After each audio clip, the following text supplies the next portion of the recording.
하나님은 영이시니 예배하는 자가 영과 진리로 예배할지니라. 아멘.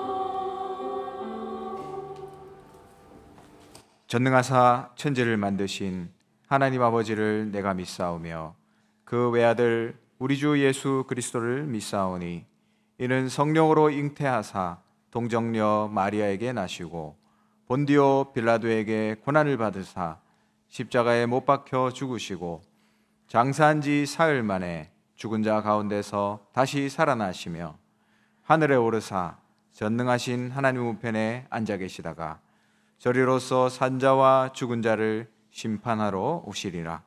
성령을 믿사오며 거룩한 공회와 성도가 서로 교통하는 것과 죄를 사하여 주시는 것과 몸이 다시 사는 것과 영원히 사는 것을 믿사옵나이다.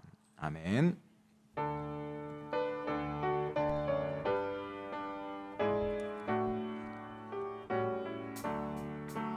이 사랑하고 나 비록 약하나 늘 기도 힘쓰며 큰 권능 얻겠네. 주의 은혜로 대속받아서 비와 같이 붉은 죄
하나님 아버지 감사드립니다.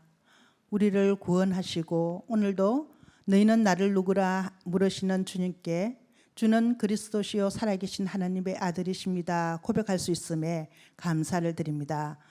그리스도 복음 안에 모든 축복을 다 담아주신 주님, 나의 삶의 주인 되시어 주님의 교회로 세워가심에 감사드립니다. 나의 힘이 아닌 한계가 없으신 오직 하나님의 힘으로 살아가게 하옵소서. 원수의 능력을 제할 권능을 주시고 엄보의 근세가 이기지 못하리라 하시며 성리를 확신케 하여 주시니 감사합니다. 우리 하나교회가 그 황무한 땅을 기업으로 상속하리라 언약 잡고 기도 속으로 들어가게 하옵시고 후대 영혼, 치유 영혼, 237 선교 영혼의 응답 속에 들어가게 하옵소서. 모든 성도가 예배와 훈련으로 24 기도 시스템이 세워지게 하시고 그리스도 안에서 내게 주신 것을 찾아 누리는 축복 누리게 하옵소서. 담임 목사님께 성령 충만과 오력을 주셔서 강단에서 선포되는 정확한 복음으로 개인과 현장이 치유되며 전 세계 렘넌트를 서밋으로 세우는 증거를 주옵소서. 원로 목사님께 성령 충만과 오력을 주셔서 제자를 남기게 하옵소서. 부교육자들이 파수꾼 운동의 주역으로 24, 25 영혼의 기도의 망대가 세워지게 하옵소서. 중직자들은 복음을 회복하고 전달할 절대 제자로 전도 목회의 일꾼으로 한 나라를 품게 하옵소서. 렘넌트들이 예배가 회복되어지고 복음으로 각인되어서 기도로 뿌리내리고 전도로 체질되게 하사 믿음과 실력을 겸비한 삶 서밋으로 서게 하옵소서. 질고당한 성도들이 오직 언약의 축복을 붙잡고 하나님께 집중하는 기도의 시간 속에 치유의 정인으로 서게 하옵소서. 오늘 말씀 대언하시는 박래희 목사님께 성령 충만과 오력을 주시옵고 오직 하나님께 집중하는 은혜의 시간이 되게 역사하여 주옵소서. 찬양대를 축복해 주옵소서. 이 시간 흑암이 떠나가고 하나님 나라가 임하는 시간 되게 하옵소서. 예수 그리스도 이름으로 기도합니다. 아멘.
할렐루야.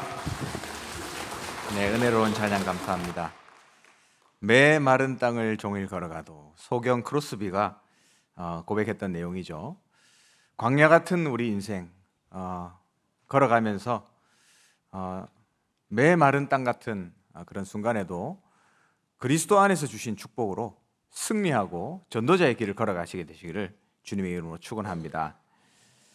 네, 하나님 말씀 레위기서 1장을 보겠습니다. 레위기 1장 1절에서 9절 말씀입니다. 제가 가지고 있는 성경 구약 성경 146페이지입니다. 레위기 1장 1절에서 9절까지 저와 여러분이 한 절씩 교독하겠습니다. 여호와께서 회막에서 모세를 부르시고 그에게 말씀하여 이르시되 이스라엘 자손에게 말하여 이르라. 너희 중에 누구든지 여호와께 예물을 드리려거든 가축 중에서 소나 양으로 예물을 드릴지니라.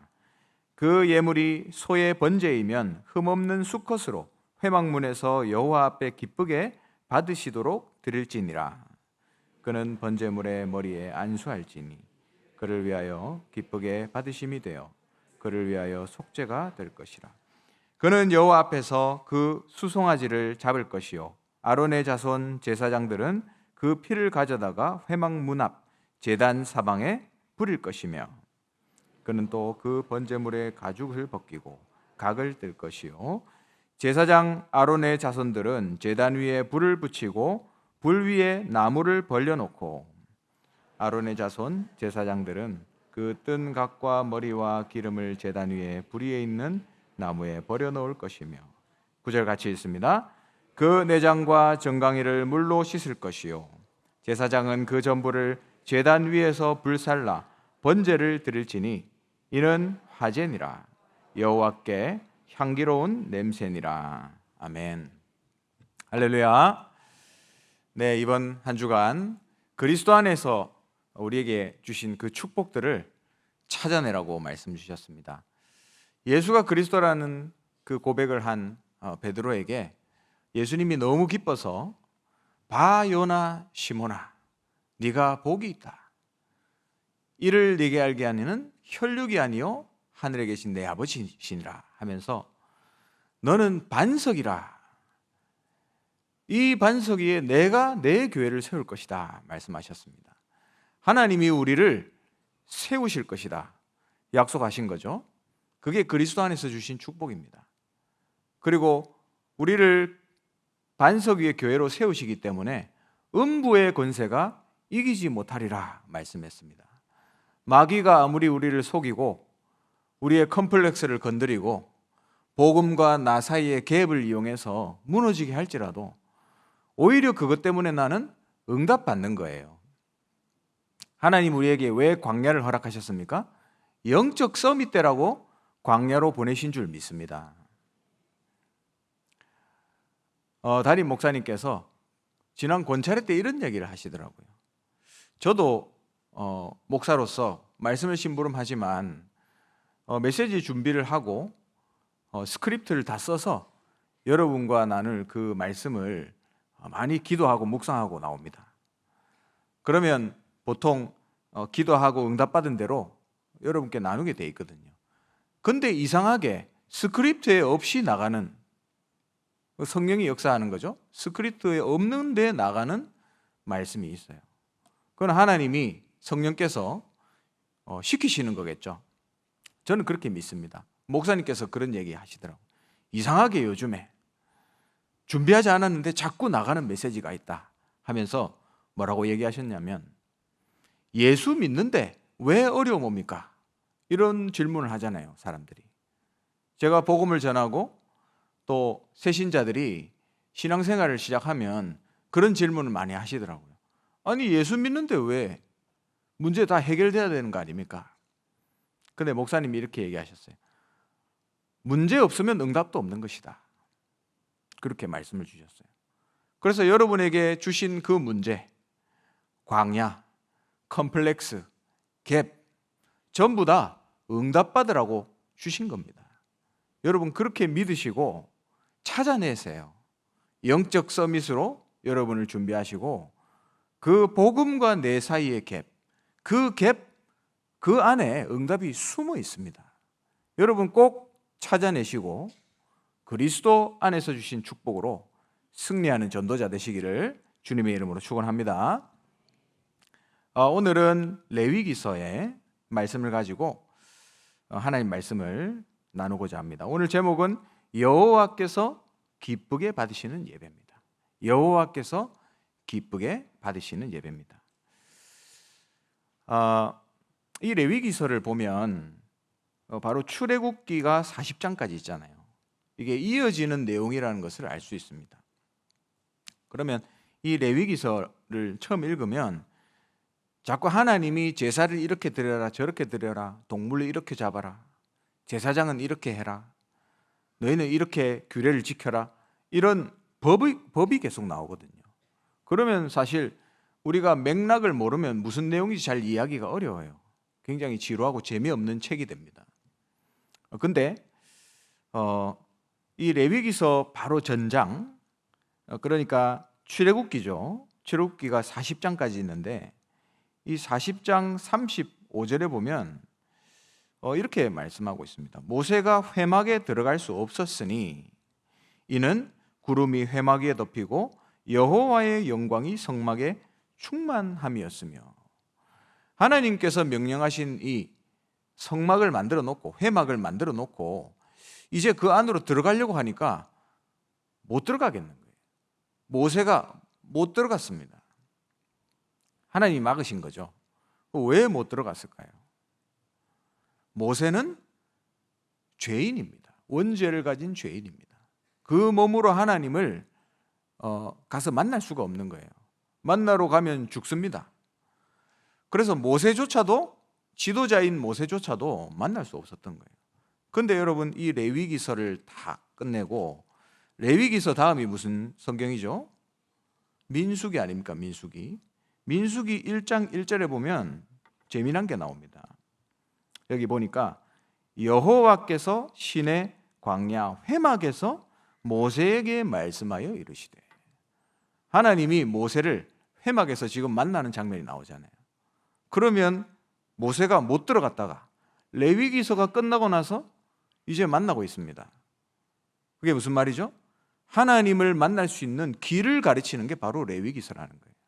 우리가 어떻게 하나님을 만날 수 있습니까? 하나님을 만나는 유일한 방법 누구시죠? 예수 그리스도. 그렇다면 이 레위기는 예수 그리스도를 설명하고 있는 책인 거예요. 여러분 이해가 가시죠? 이렇게 맥락을 가지고 이 레위기서를 여러분 한번 봤으면 좋겠어요. 레위기서는 우리가 하나님께 어떻게 제사를 드려야 되는지, 그 제사에 대해서, 제사법에 대해서 나오는 책입니다. 그럼 먼저 이 레위기서의 제사 제도를 한번 보면 여러분 공부처럼 될 수 있는데, 여러분이 그리스도의 눈을 가지고 보면 하나하나가 다 응답이에요. 이 레위기서에는 5가지 주요 제사가 나옵니다. 첫 번째는 번제, 두 번째는 소제, 화목제, 속죄제, 속건제예요. 5가지입니다. 네, 그냥 쭉 얘기하니까 무슨 말인지 헷갈리시죠? 하나하나 의미를 보면서 정말 하나님이 이렇게까지 복음을 설명하셨나, 이걸 오늘 찾아냈으면 좋겠어요. 첫 번째는 번제입니다. 번제는 태운다는 거거든요.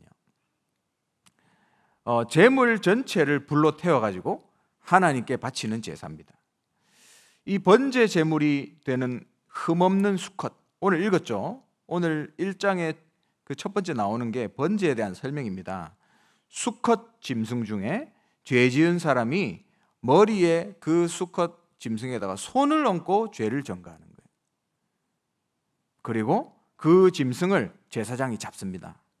그리고 그 피를 회막 문 앞 제단 사방에 뿌리고 제물은 완전히 태워서 하나님께 드리는, 이게 바로 번제입니다. 이건 뭘 얘기하냐?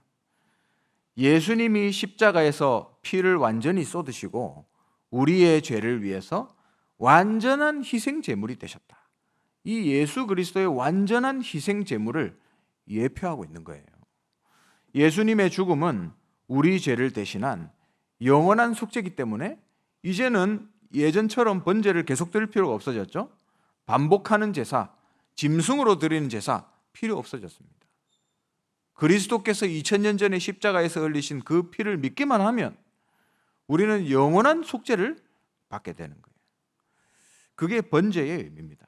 온전히 하나님께 제물이 되셨다. 그리고 두 번째는 소제입니다. 소제는 그 곡물이라는 걸 얘기하는 거예요. 곡물. 그러니까 곡물로 드리는 제사죠.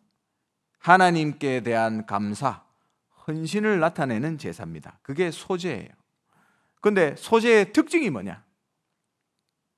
소제에는 피가 없습니다, 여러분.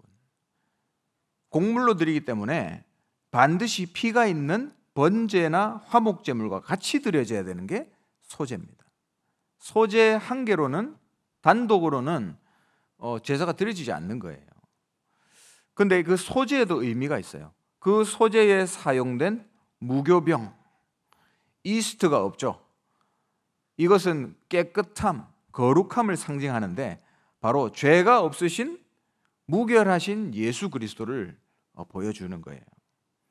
단번에 죄인을 위해서 죽으셔서 의인으로서 불의한 자를 대신하셨다 그랬죠. 죄 없는 몸이 죄인 우리를 위해서 죽으신 겁니다. 그게 소제의 의미예요. 그리고 세 번째는 화목제입니다. 영어로는 peace입니다. peace. 평화를 얘기하는 거죠. 화목하는 거예요. 하나님과 화목되게 하기 위한 제사죠. 그래서 이 제물의 일부를 특이하게 제사장하고 죄인이 나눠 먹었습니다. 이 화목하게 된다는 의미를 가지는 거죠. 에베소서 2장 13절에 보니까 하나님으로부터 멀어져 있던 우리가 그리스도 예수 안에서 그리스도의 피로 가까워졌느니라. 화목하게 된다는 말이죠. 그래서 16절에 이어서 보면 우리를 한 몸으로 하나님과 화목하게 하시고 원수된 것을 십자가로 소멸하셨다 말씀하고 있습니다.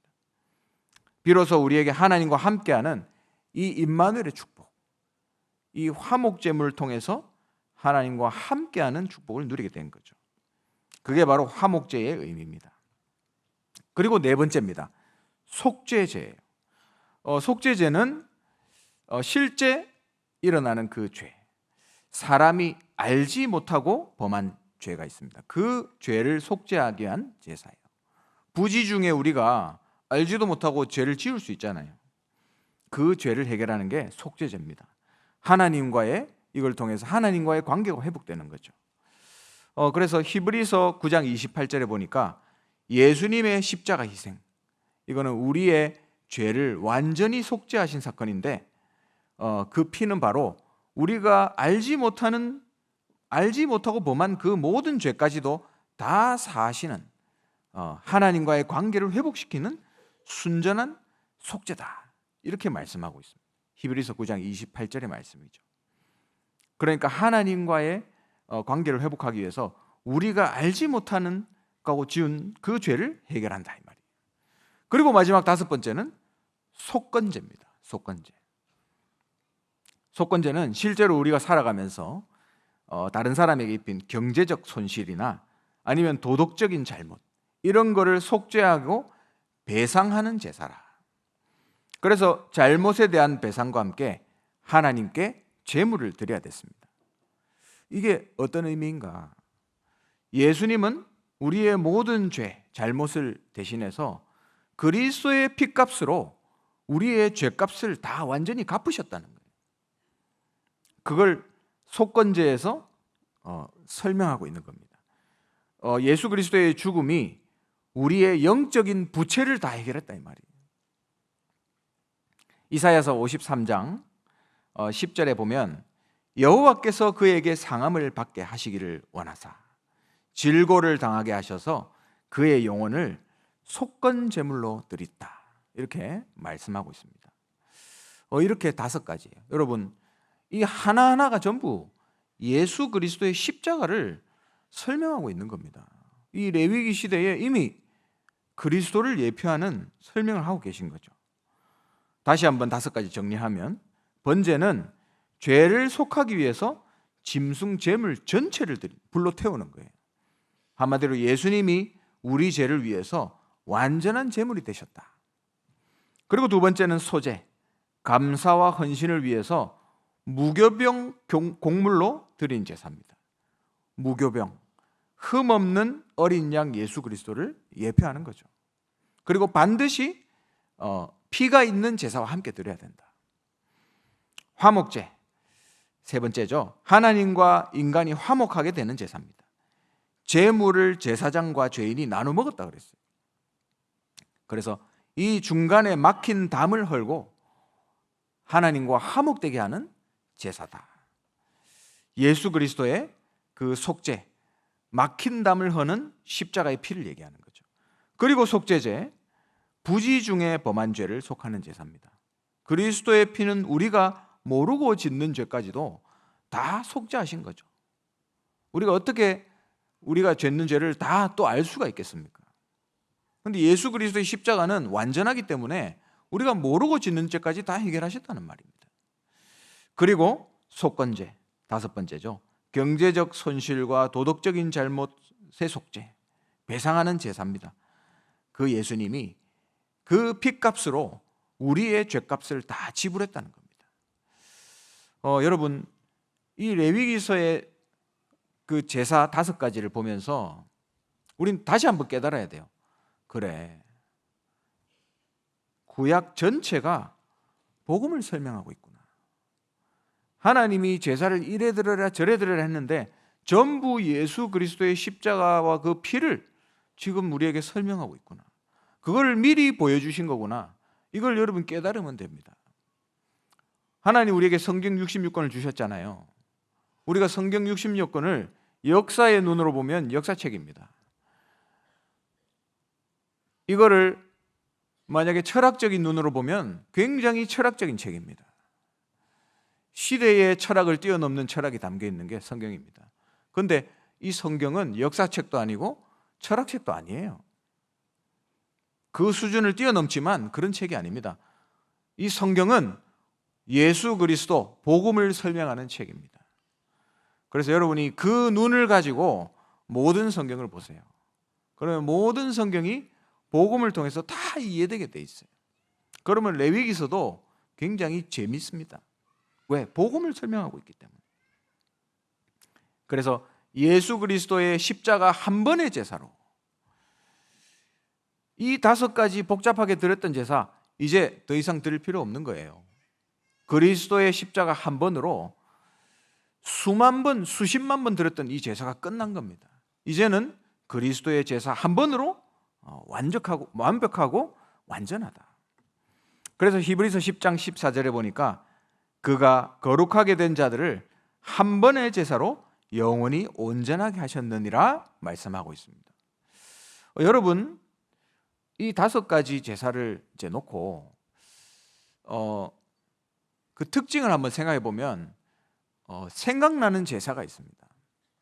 인류 최초로 드렸던 하나님께 드렸던 제사. 그게 창세기 여러분 몇 장에 나오죠? 창세기 4장에 나옵니다. 최초로 하나님께 제사를 드리는 장면이 나와요. 가인과 아벨, 이 아담과 하와의 자녀들이 두 아들이 제사를 지냈는데요.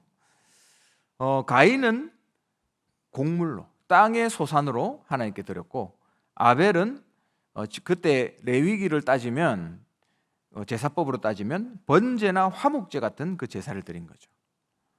그런데 여러분 아시다시피 금방 제가 설명했지만 소제는 반드시 번제나 화목제와 같이 드려져야 하는 제사죠. 왜냐? 피가 없으니까. 근데 웃긴 것은 가인과 아벨이 레위기에 나와 있는 제사법을 알았습니까? 몰랐잖아요. 이 제사법이 이루어지기 전입니다. 이건 지금 모세 시대에 나온 거 아닙니까? 그러면 최초의 인간의 두 아들이 이걸 알 리가 없는 거죠. 그러면 가인이 모르고 제사 지내는데 왜 하나님은 가인 것을 받지 않고 아벨 것만 받았는가? 모르고 했는데 왜 하나님 그렇게 책망하셨는가? 여러분 이렇게 생각할 수 있습니다. 그런데 아니에요. 창세기 3장 15절에 여자의 후손이 뱀의 머리를 상하게 할 것이다. 그리고 뱀은 그의 발꿈치를 상하게 할 것이다 말씀했죠. 여기서 상하게 한다는 게 두 번 나옵니다. 우리 한국말로는 상하게 한다, 상하게 한다. 이쪽에서 저쪽으로, 저쪽에서 이쪽으로. 그런데 여러분, 그 상하게 한다가 같은 상하게 한다가 아니에요. 예수님께서 사단의 머리를 상하게 한다는 그 표현은 그 원래의 의미를 가지면, 여러분 집에서 사라다 만드실 때 감자를 쪄가지고 이렇게 메쉬 하잖아요. 메쉬. 완전히 으깨가지고 가루로 만들잖아요. 그 상하게 한다는 걸 얘기하는 거예요. 그러니까 이 사단의 머리를 예수님이 완전히 가루로 만들어버린 거죠. 그 상하게 하는 겁니다.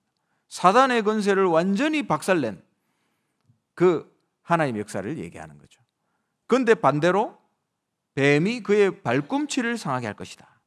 이거는 여러분 권투에도 보면 이렇게 펀치를 날리다가 제대로 한 방 훅 들어가면 KO 당하잖아요. 그런데 하다가 툭툭 유효타가 아닌, 그죠? 그런 펀치도 있습니다. 그런 펀치를 얘기하는 거예요. 그 예수님께서 그런 펀치를 사단에게 맞았는데 그게 뭘 얘기하는 거죠? 여러분 우리 다 알고 있잖아요. 십자가의 상함, 십자가의 피 흘리심을 지금 얘기하고 있는 겁니다. 이미 설명이 된 거죠, 아담과 하와에게. 그래 놓고 한 번 더 설명하셨습니다, 예수님께서, 하나님께서. 처음에 아담과 하와가 죄를 짓고 나서 너무 하나님 만나는 걸 두려워가지고 벗었음을 두려워하여, 결국은 하나님 만나는 거 두려워하는 거거든요. 죄인이니까. 그래서 뭘로 옷을 입었습니까?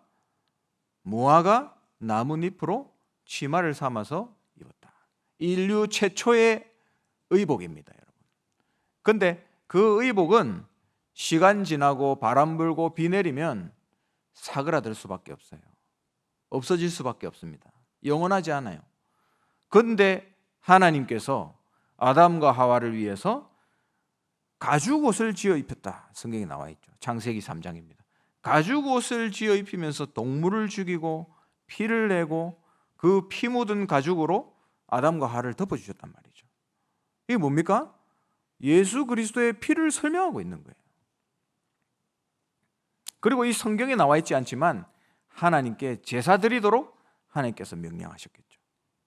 그래서 이제 두 아들이 엄마 아빠가 시킨 대로 제사를 드린 겁니다.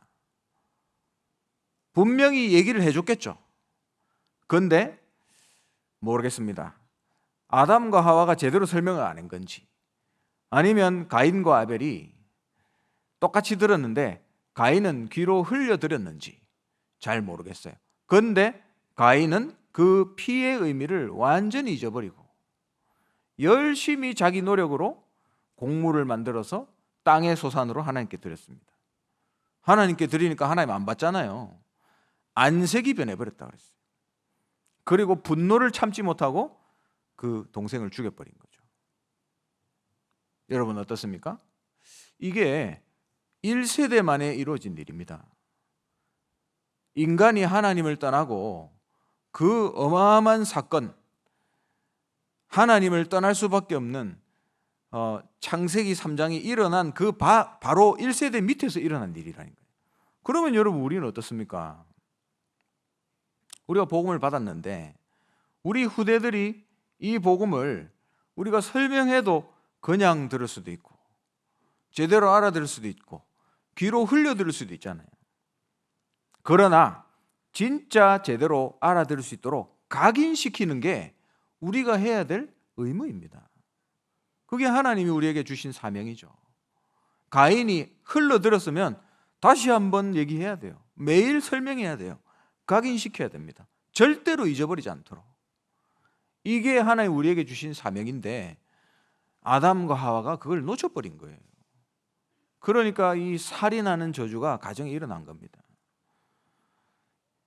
그래서 가인은 유리방황하는 자가 되어버렸어요. 우리 후대들도 마찬가지입니다.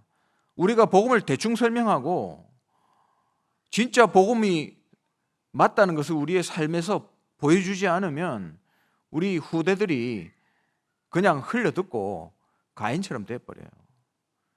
그러면 평생 종교생활하는 종교생활자로 남겠죠. 그러면 영적으로 유리방황하는 가인과 같은 인생이 돼버리는 겁니다. 창세기 3장의 저주 아래에 놓여버린 이 가인 같은 종교생활자가 돼버린다는 거죠. 누구 책임입니까? 아담과 하와 책임이에요. 그걸 정확하게 전달하지 않은 그 1세대의 책임이다. 그래서 정말 우리가 하나님 앞에서 사명을 가져야 돼요. 이 정확한 복음, 우리 후대들이 진짜로 못 알아듣는다면 완전히 각인되도록 설명해야 된다. 이걸 우리가 사명으로 잡아야 되는 거죠. 복음 시대가 끝이 나고 재앙 시대가 열리면 안 됩니다. 우리 후대들이 복음 놓치면 복음 시대는 끝나버려요. 재앙 시대가 닥쳐옵니다.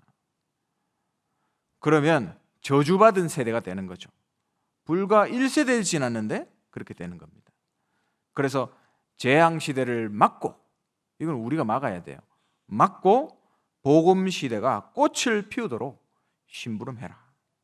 그래서 진짜 이 후대를 통해서 237 5천 종족 살리는 선교 시대가 열리도록 우리의 삶을 여기에다가 드려야 되는 겁니다.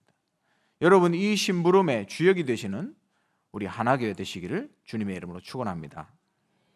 자, 그렇다면 오늘 이 5가지 제사에 대해서 제가 설명을 드렸습니다. 그렇다면 이제 우리가 할 일이 있습니다. 우리 후대에게 오직 바른 복음을 전달하기 위해서 우리가 가장 먼저 회복해야 될 것, 이게 바로 오직 그리스도가 있는 예배를 드려야 돼요. 오직 그리스도가 있는 예배. 오늘 1장 3절에 번제의 규례입니다. 흠없는 수컷으로 회막문에서 드리는데 여호와 앞에 기쁘게 받으시도록 드려라. 흠없는 수컷, 뭐죠? 흠없는 의인이신 예수 그리스도를 얘기합니다. 우리가 회복해야 될 예배는 그거예요.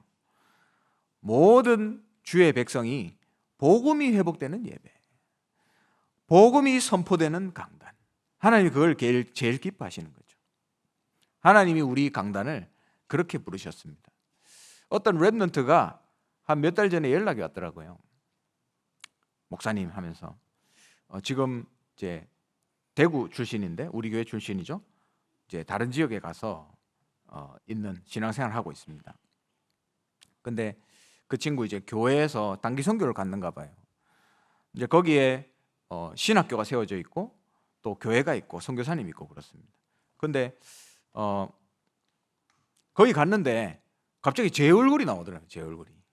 그래서 뭔가 보니까 그 온라인으로 제가 강의했는데 그걸 이제 거기서 그 신학교 강의를 들었던 거죠. 그래서 너무 반가워가지고 저한테 연락 왔더라고요. 그래서 그 선교지에 있는 그 선교사님 아들, 그 MK죠. 그 MK가, 그 랩런트가 이제 하나교회 출신이니까 뭐라고 하냐면, 진짜 하나교회 너무 고맙다, 감동이다, 이렇게 얘기하더라고요. 우리 하나교회를 그렇게 감사하게 생각한다 하더라고요. 그러면서 이 랩런트가 하나교회를 떠나보니까 하나교회를 더 사랑하게 돼요, 이렇게 얘기하더라고요. 떠난 분들이 대부분 그렇게 얘기하는 걸 제가 들었습니다. 왜냐? 자기가 신앙생활하면서 랩런트 때 힘들었을 때 다른 거 얘기 안 하고 계속 복음만 말해준 우리 교회 하면서 너무 감사하다 하면서, 프로그램 안 하고 뭐 다른 거 안 하고 오직 그리스도만 말해주는 교회, 사람 중심 아니고 복음 중심 하나교회, 너무 감사합니다 하면서 저한테 연락 왔더라고요. 우리 하나교회는 그런 교회입니다. 한 몇 년 전에 그 우리 영상팀에서 한번 그런 영상을 틀었던 것 같은데, 우리 리모델링 하기 전에 목사님이 그 처음에 담임 목사님 되시면서 그때부터 강단에서 복음만 말하겠습니다 하는 거를 연도별로 쭉 이어서 이렇게 틀었던 거 여러분 기억나십니까? 예, 기억하시는 분들 계시죠? 저는 이 말씀 준비하면서 그 영상이 생각이 나더라고요. 그 영상이 지금 있는지 모르겠지만 그게 생각나더라고요. 그러니까 이 우리 하나교회 강단은 지금 50년 넘게 복음만이 선포되는 강단입니다. 하나님이 기뻐하시는 예배를 드리는 교회와 강단이라는 거죠. 제가 담임 목사님은 아니지만 아마 우리 하나교회 강단은 주님 재림 오실 때까지 복음만이 선포되는 강단이 될 겁니다. 여러분 그렇게 기도하시고 그렇게 응답받는 하나교회가 되세요. 자, 그렇다면 그리스도가 있는 복음이 선포되는 이 강단에서 말씀 받고 여러분이 6일 동안 현장에 나가시잖아요. 그러면 그리스도가 있는 이 예배를 교회에서 드리고 현장에서 뭐 해야 되냐? 내가 있는 직장에서, 내가 있는 학교에서, 또 내가 있는 집에서 그리스도가 있는 예배를 나 혼자 드리면 됩니다. 그죠? 그게 뭐 정시기도라고도 할 수도 있고 정시 예배라고도 할 수도 있고, 여러분이 만약에 현장에서 그걸 한다? 그럼 홀로 다락방입니다. 그 예배를 드리면 돼요. 그리스도를 붙잡고 기도하는 그 예배. 그리고 그러다 보면 여러분이 현장에서 이거 하다 보면 뭐 학생은 학교에서, 직장인은 직장에서, 지역에 사는 분들은 집에서, 그러면 하나님이 언젠가 창세기 3장에 완전히 빠져 있는 그리스도 필요한 사람을 딱 보내주시거든요. 그럼 그 사람 만나서 그리스도로 답주는 예배를 둘이서 드리면 돼요. 이게 뭐냐? 1대1 다락방입니다. 개인 양육 다락방입니다. 쉽잖아요. 우리가 교회에서 드리던 거를 현장에서 그대로 드리면 되는 거예요. 그리고 하다 보면 어떻게 되냐? 그 현장을 완전히 뒤집을 수 있는 영접 운동이 일어납니다.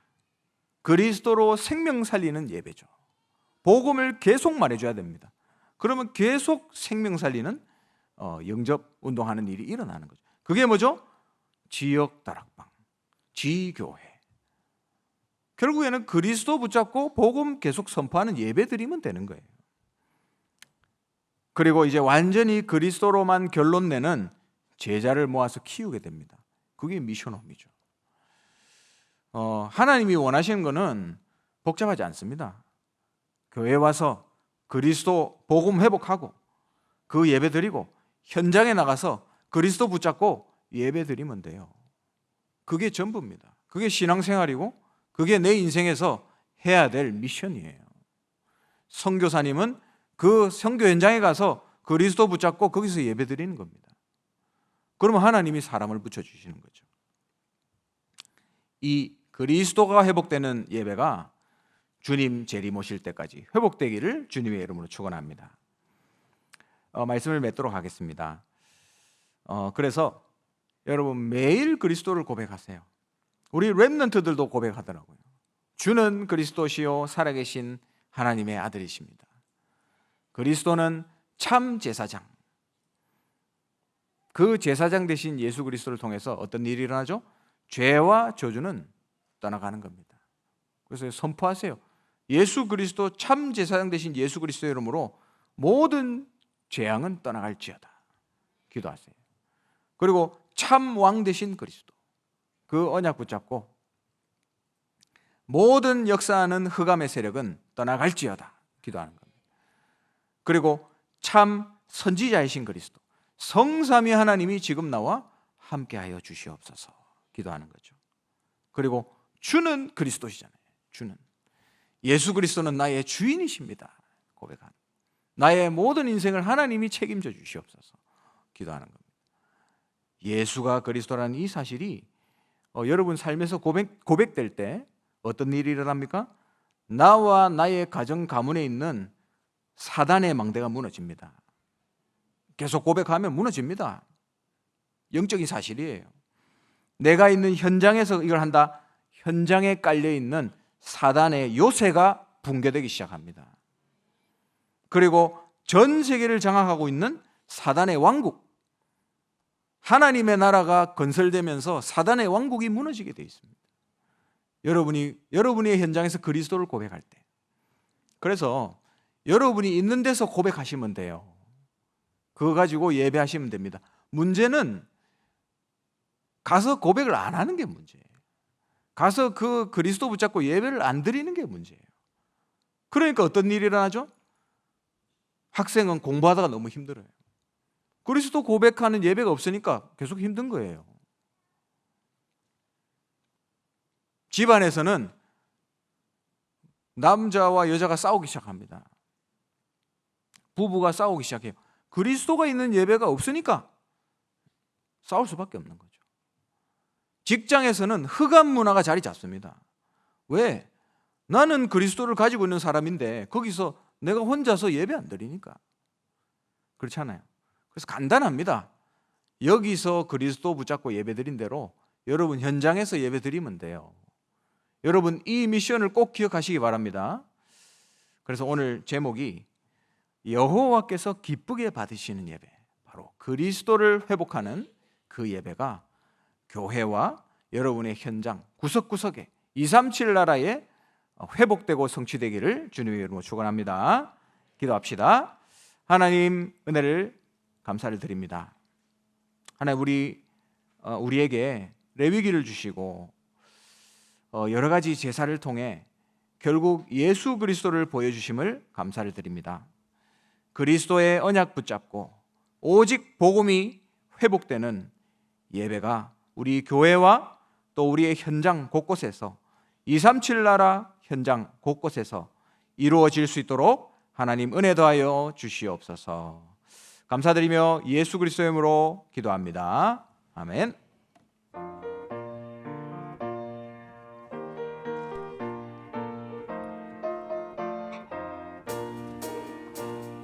죄에서 자유를 얻게 함은 보혈의 능력 주의 보혈 시험을 이기고 승리하니 참 놀라운 능력이로다. 주의 보혈 능력이 또다. 주의 피 믿으오. 주의 보혈 그 어린 양의 매우 귀중한 피로다. 육체의 정욕을 이길 힘은 보혈의 능력 주의 보혈 정결한 마음을 얻게 하니 참 놀라운 능력이로다. 주의 보혈 능력이 또다. 주의 피 믿으오. 주의 보혈 그 어린 양의 매우 귀중한 피로다. 눈보다 더 길게 밝히는 것 보혈의 능력 주의 보혈 부정한 모든 것 밝히시니 참 놀라운 능력이로다. 주의 보혈 능력이 또다. 주의 피 믿으오. 주의 보혈 그 어린 양의 매우 귀중한 피로다.